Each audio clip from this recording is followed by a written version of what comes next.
Hey folks, David Stewart here. In the past, I've talked about my Storycraft pyramid, setting, characters, and plot, and how those things interact with one another and are dependent upon one another to produce an effective story. Now I'd like to talk about the flip side of that, which is the pyramid of effect.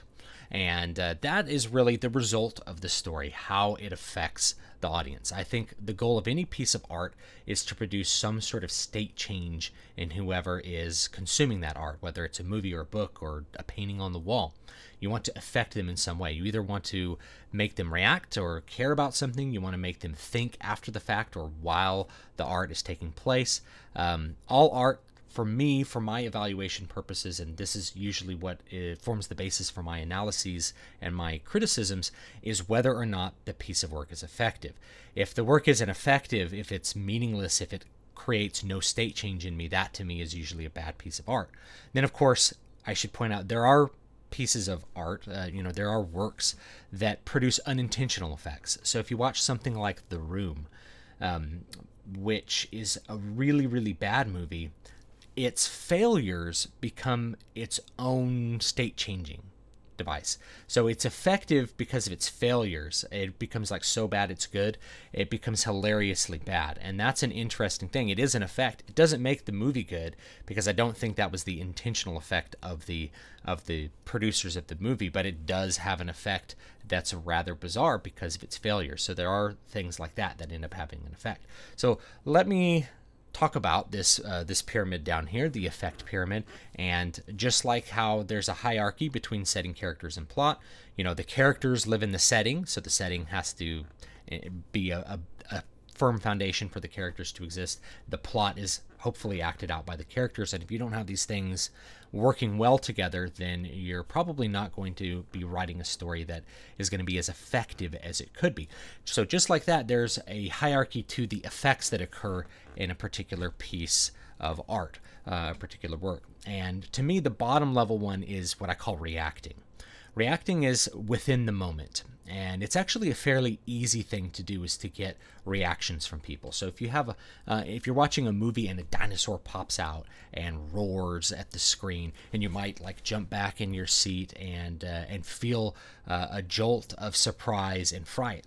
That's that base level. That's reacting, and it tends to be pretty easy. You can create some tension and then resolve it, or you can just do something out of the blue and surprise people. And as we're looking at the relationship between these two, these pyramids should really be inverted. Reacting is related to plot. So if you imagine that there's an even bigger pyramid that creates the effect. The quality of your plot, your event sequence, tends to produce that reacting level. So you want to have a good plot because you want to have that basic thing down. When you're reading something like Game of Thrones and you turn the page and there's like a surprise murder, or a character does something really unexpected, a character comes upon a situation that wasn't expected at all, that's a reaction thing. And that base level, depending on how effective it is, it can really get people involved. If you don't have that base level, if you're not making people react to what's happening in the story, it's very, very difficult to make them care about the characters, which is the next level up. And this is where I think the most effective stories, the most popular stories, I should say, the ones that really stand the test of time and are beloved by people and go on to make lots of money, they're really hitting this middle part of the pyramid really hard. They're making people care about the outcomes of the story, care about the characters. You spend time talking to fans of any genre, and they'll talk about some of their favorite characters and why they're their favorite characters, and how bad it felt maybe when that character died, or when the character did something they didn't want it to do, and how frustrated they felt when they're reading that. So there's a interaction between those two. You care about the outcomes of the characters, and then through the execution of the plot, you can make an audience member have even further and more effective reactions to what you're doing. And at the top is the thinking part. And this is actually one of the hardest ones to achieve, is to make people, after they turn the movie off, after they put the book down, after they walk away from a painting, stop and think about what was contained in that painting or in that piece of art or in that album that they listened to. They're thinking about the ideas. So if you think reacting tends to be events, caring tends to be personal, and thinking tends to be about ideas. And so it's really like an inversion there. The plot creates most of the reactions, the characters create most of the caring, and the setting tends to be a lot of the thought. And different genres have different focuses on each of these levels, but if you ignore any of the levels, you're probably missing out on making your story as good as it could be for your audience. And indeed, I think the best books, the best stories that have really stood the test of time and become classics are those that the effect is all of these levels in a really profound way. And that is usually the result of a very effective story pyramid as well.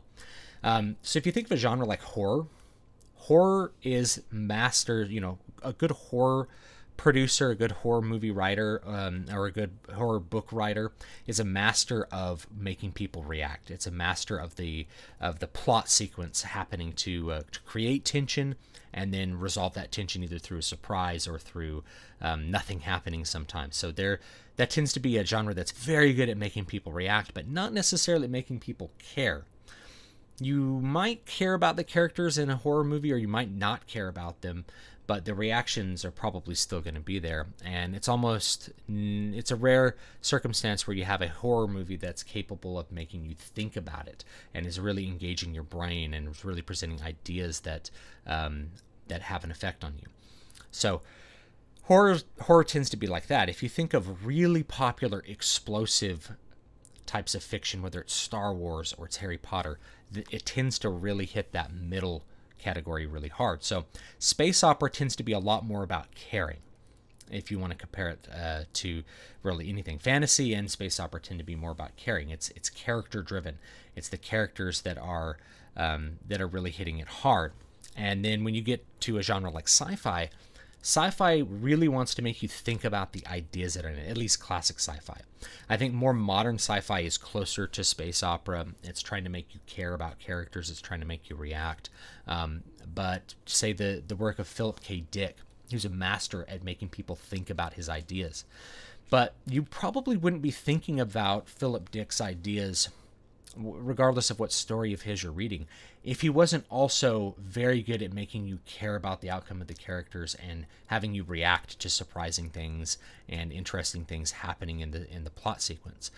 So Philip K. Dick's stories are great because they have that story pyramid going on, and then they therefore produce all different levels. So science fiction has the potential and tends to be the focus on making people think about ideas, but chances are your audience is not going to end up thinking about those ideas if you can't pull them through some kind of good story. And fantasy tends to be basically the same as space opera. It can be character driven, but there's also some fantasy, at least classic fantasy, tends to involve a lot more higher order ideas that makes you think about it. And fantasy, whereas science fiction tends to focus on like man and technology and the consequences of technology, fantasy tends to focus on moral and ethical problems that characters have. Really big epic fantasy tends to be about epic ideas. So if I think about some of the classic works of literature that almost everyone would end up agreeing is a good book, at least on some level. If I take like To Kill a Mockingbird as an example, To Kill a Mockingbird is actually a very effective story on all three levels. And it's effective because it's a well-written story that has a setting that's well exposed. The characters definitely live within that setting, and the plot is original, it's surprising, and it's enacted by the characters in a way that the characters would actually act it out. So you care about the outcomes of the characters. You're reacting to the surprises in the plot. Like there's a big surprise. You really want Atticus to get the guy off at trial, and it doesn't happen. And that's a big reaction. That's a big letdown. And that letdown was only heightened because you cared about the outcome for Atticus and for his client, whose name escapes me for some reason right now. And at the same time, the ideas that are presented in it about racism, about the nature of culture in the South, pre-Jim Crow, those things that you think about once you put the book down, that's one of the reasons that To Kill a Mockingbird is a classic book. It's one of the reasons that almost everyone will want you to read it at some point, why English professors assign the book so much, or English teachers at the high school level feel so safe assigning the book, is because it does those things well enough that it's thought of as a classic. If you think about something like Lord of the Rings, which is one of my favorite works, Lord of the Rings is very good at producing all three. There's a plot sequence where there's reacting, there's unexpected things that happen. Certainly, the first time I read it, I was shocked when Gandalf fell into the hole and died, right? When the Balrog killed him. Spoilers, if you haven't read Lord of the Rings or haven't seen the movies. So that is it's a very effective sequence. But the effect is only heightened by the fact that I really cared about that character, and I really cared about his outcomes. The surprise, the tension of the drum sounding in the deep in Moria, that's a reaction level thing. But when it came to the surprising ending for Gandalf, it's because I cared. At the same time, the entire story, that's just one of the many things that happen in the book that have a good effect like that. But the entire work is centered around some really big moral ideas. The nature of power, the corrupting nature of power, which is the prime theme of the book, and there's multiple themes.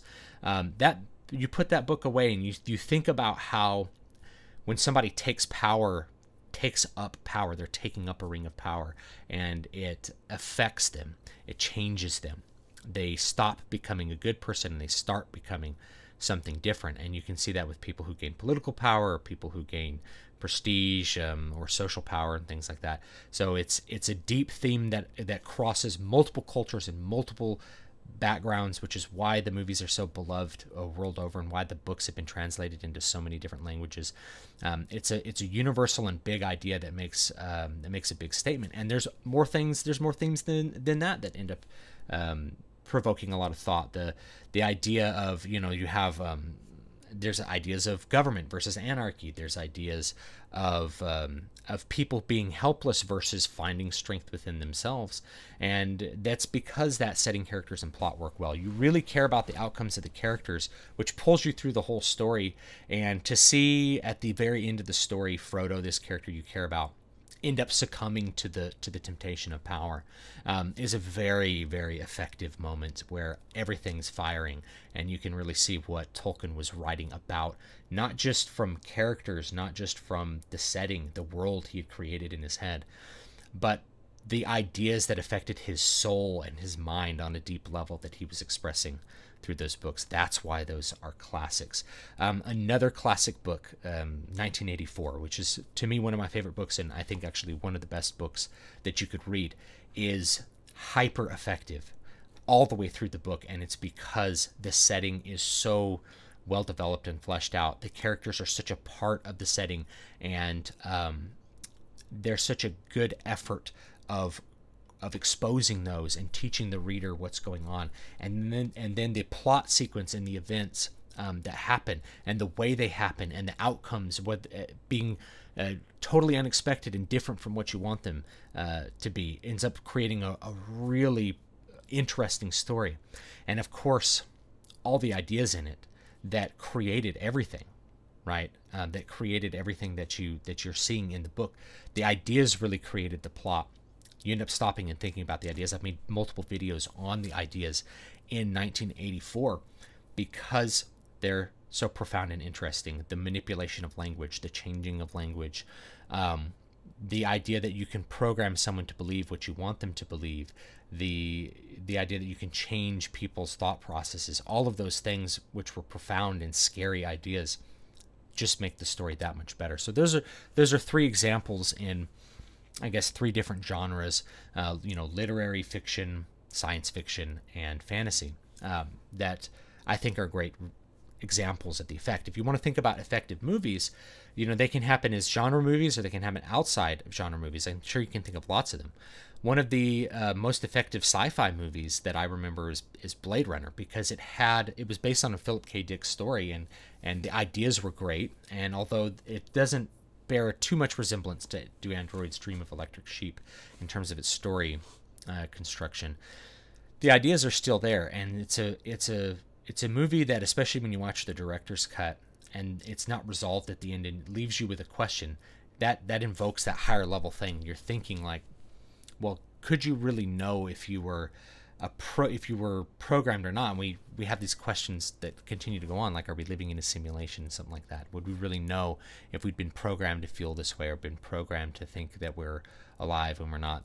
There's lots of those questions that happen. So that's a good example of a movie. I'm sure you can think of many more that hit all these really, really hard and do them well. If we want to think of Star Wars, because I know there's a lot of Star Wars fans that watch this channel, where Star Wars is most effective with this pyramid is in that second movie. It's in Empire Strikes Back, because the first movie, you really care about the outcome of the characters, and it's an exciting movie. It's a roller coaster ride. It makes you react. It makes you care. Doesn't make you do that much thinking. But when you get to the second movie, that's when a lot of the thinking happens, because you have these conversations between Yoda and Luke Skywalker that are talking about the nature of this mystical force, the dark side and the light side, and characters are actually making decisions that have unexpected outcomes. And I think that's why Empire Strikes Back is usually considered the best Star Wars movies, because it makes people not just care, not just feel, not just react, but to think about the ideas that are present in what's there. And that's a good example as well. So hopefully this has been interesting to you, and you've enjoyed it on some level.